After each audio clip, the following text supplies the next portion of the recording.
Aujourd'hui, il était important de connaître la situation des femmes dans le secteur industriel, tant sur le plan des formations existantes que sur le terrain des emplois dans les entreprises. Au travers de témoignages vécus, il est nécessaire de présenter les évolutions que vivent nos sociétés dans le cadre de la parité. Mais il est aussi important d'informer les jeunes sur la diversité et la qualité des filières technologiques existantes, accessibles à tous et où la mixité n'a plus à faire ses preuves. Plutôt bien, on est plutôt bien intégrés. Ça se passe bien dans l'ensemble, il y a une bonne ambiance. Ouais, très bien. Ouais, c'est génial.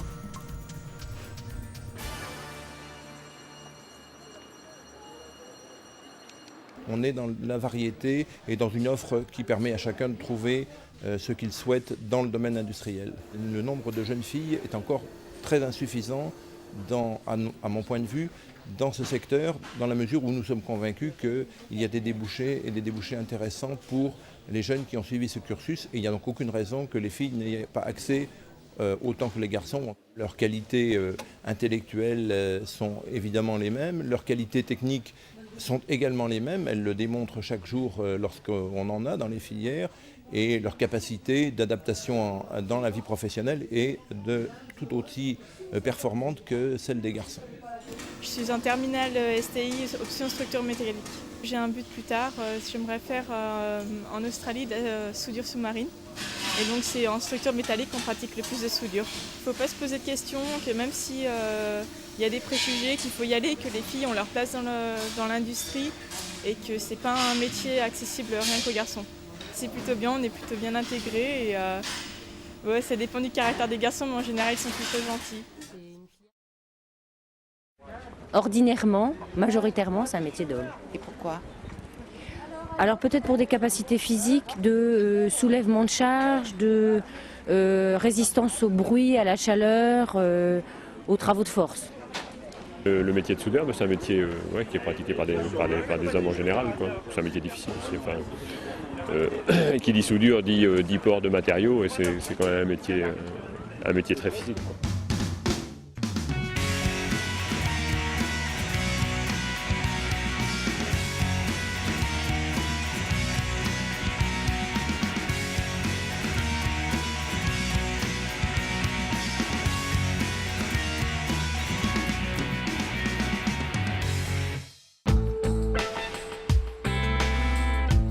Je m'appelle Nelly, j'ai 48 ans et ça fait 2 ans que je suis soudeuse chez ICANN. Mon métier consiste à souder les pièces qui vont sur les surfeurs. Ce sont des bateaux qui emmènent des ouvriers et du matériel sur les plateformes. Ce qui me plaît dans ce métier, c'est d'être autonome. Ça me plaît énormément. Mais aussi, dans ce métier, il faut être minutieux, il faut être attentif, il faut être rigoureux. Il faut aussi avoir une bonne condition physique, notamment avoir une bonne vue, parce qu'on fixe une luminosité intense.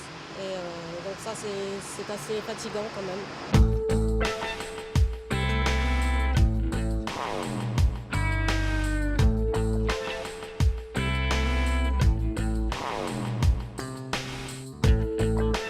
Avant, je travaillais dans les bureaux, j'étais secrétaire ou j'étais comptable. J'ai également été commerçante à mon compte. Et puis, j'ai voulu changer complètement d'orientation. J'ai eu envie de faire un travail manuel, donc j'ai eu envie d'essayer. J'ai suivi en 2005 une formation de 9 mois à l'AFPA de Cherbourg. Une formation sur le soudage acier. Et j'ai obtenu une qualification en soudure. Et ensuite, pour pouvoir entrer chez ICANN, j'ai suivi une autre formation à l'Institut normand de soudure à Caen pour pouvoir travailler sur l'aluminium. Notre objectif, c'est de proposer aux entreprises des personnes directement opérationnelles. Donc on centre les choses sur 80% de pratique à peu près. La pratique, on est en cabine et on soude. Mais il y a aussi, compte tenu de l'examen et du diplôme, des aspects théoriques.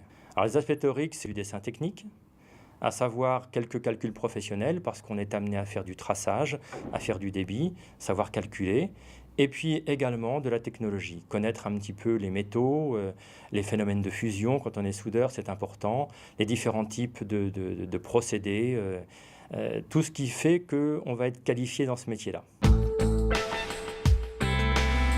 m'adresserai surtout aux femmes, aux jeunes filles qui ont envie d'exercer ce métier, en leur disant que si c'est vraiment ce qu'elles ont envie de faire, qu'elles y aillent, qu'elles foncent, parce que c'est pas un métier réservé uniquement aux hommes. Pour moi, c'est une passion et je dois dire que je m'épanouis dans ce métier. Et j'en regrette une chose, c'est de ne pas l'avoir fait avant. C'est mix, ingénieur, c'est vraiment, on voit de plus en plus dans la vie de tous les jours, tant sur le plan médical que sur le plan industriel, des femmes très compétentes. Elles ont une autre vision des choses pour analyser différents problèmes techniques, soit sur papier, soit sur le terrain. Et j'ai vu, en lisant les journaux économiques et aussi industriels, les performances des femmes qui réalisent des choses extraordinaires. Objectivement, c'est toujours les hommes, mais je pense qu'il y a quand même une évolution, peut-être plus que dans les métiers antérieurs, une évolution pour que les femmes deviennent aussi ingénieurs. Parce que c'est vrai que le niveau d'études des femmes s'élève, même dans certains domaines plus que celui des hommes. Et ouais, je connais des femmes ingénieurs.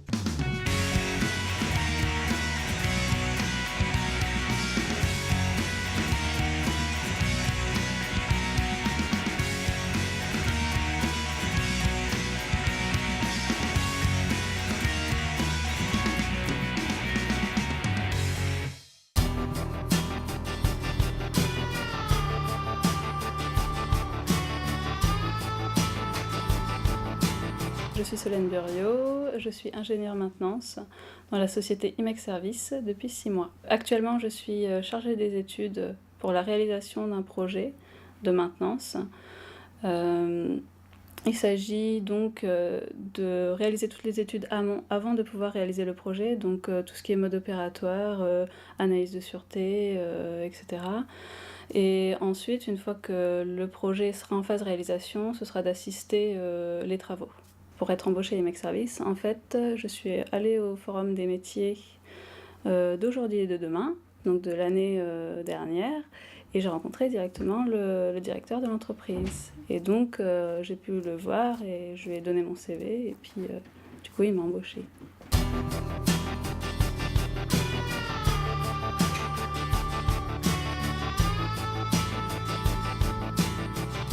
Ce que j'aime au quotidien dans mon métier, c'est que c'est jamais la même chose. Il faut être polyvalent et on découvre toujours de nouvelles choses en travaillant avec différents clients, dans différentes affaires. Les qualités qu'il faut avoir pour être ingénieur maintenance, ça va être d'abord des bases techniques et puis ensuite savoir s'adapter suivant les affaires.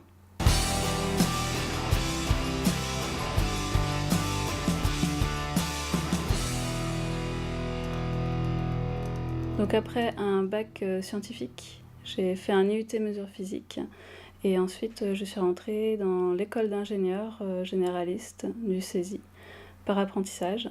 Et donc là j'étais 3 ans à mi-temps entre l'école et l'entreprise DCNS à Cherbourg.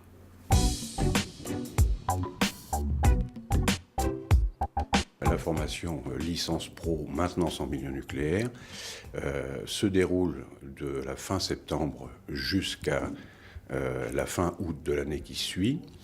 Elle s'organise par alternance de périodes de formation en centre et de formation sur site. Et elle se termine par une mise en situation professionnelle, un stage d'une durée importante, quasiment 3 mois consécutifs. Alors on va trouver des enseignements très scientifiques, physique nucléaire, interaction rayonnement-matière, neutronique, et des enseignements un peu plus techniques où on va décrire les installations nucléaires en termes de procédés, de technologies, etc.